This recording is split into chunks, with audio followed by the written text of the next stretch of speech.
పెదకూరపాడు నియోజకవర్గంలో అభివృద్ధి చేశారంటేనే నన్ను నమ్మి ఓటు వేయండి అని ఎమ్మెల్యే నంబర్ శంకర్రావు అన్నారు. అమరావతి మండల కేంద్రంలో ప్రచారం నిర్వహించారు. ఈ సందర్భంగా మాట్లాడుతూ 2019లో ఒక ఛాన్స్ ఇచ్చారు, 2024లో మరో ఛాన్స్ ఇస్తే రాష్ట్రం మన నియోజకవర్గంలో మరింత అభివృద్ధి చెందుతుందని శంకర్రావు అన్నారు. ఫ్యాన్ గుర్తుపై ఓటు వేసి వైసీపీని గెలిపించాలని పెదకూరపాడు నియోజకవర్గ ప్రజలకు, నాయకులకు, అభిమానులకు పేరు పేరున అభ్యర్థించారు. జగన్మోహన్ రెడ్డి గారికి నాకు ఉంది. ఎందుకంటే మేము మంచి చేసామనుకుంటేనే మాకు ఓటేయండి. మీకు మా మీద నమ్మకం ఉండి మీ అందరితో ఒక అన్నలాగా తమ్ముళ్ళలాగా పని చేస్తాననుకుంటేనే నాకు ఓటేయండి, లేకపోతే నాకు ఓటేయద్దు. మీ అందరికీ ఇది ఒక్కటే చెప్తున్నాను. నేను అభివృద్ధి చేస్తాననుకుంటేనే ఈ ప్రాంతాన్ని నేను నాకు ఓటేయండి, లేకపోతే నాకు ఓటేయ అవసరం లేదు. అది కూడా నేను చెప్తున్నాను. నా మీద నమ్మకం ఉంచుకోండి. మరి ఒక్క అవకాశం ఇచ్చాడు జగన్మోహన్ రెడ్డి గారికి. పేదలకు ఎంత మంచి చేశాడో ఒక్కసారి ఆలోచన చేసుకోండి.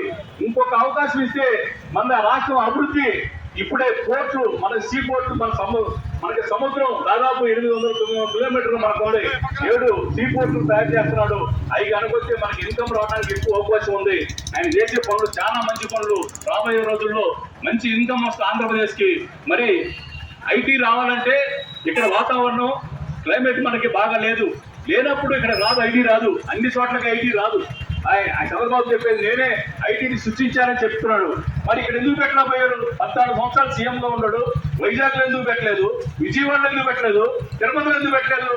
హైదరాబాద్ అనేది ఆయన చెప్పే మాటలు ఇవన్నీ నేనే సృష్టించాను.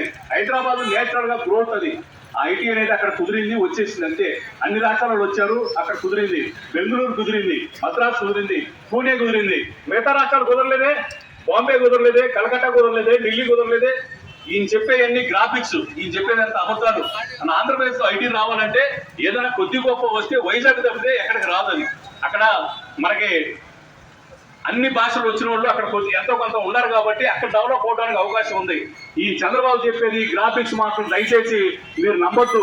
మీరు నమ్మితే మునిగిపోవడం తప్పితే ఆయన చెప్పే మాటలు ఒక్కటి కూడా నిజం లేదు. మరి మనకి ఇన్కమ్ రావాల్సిన సోర్స్ ఉన్నాయి, చాలా ఉన్నాయి. మనకి సీ పోర్ట్ ఉంది, 800-900 కిలోమీటర్లు ఉంది. అక్కడ పోర్టులు పెడుతున్నాడు. అక్కడ పోర్టు పెడితే మరి ఎక్స్పోర్ట్ ఇంపోర్ట్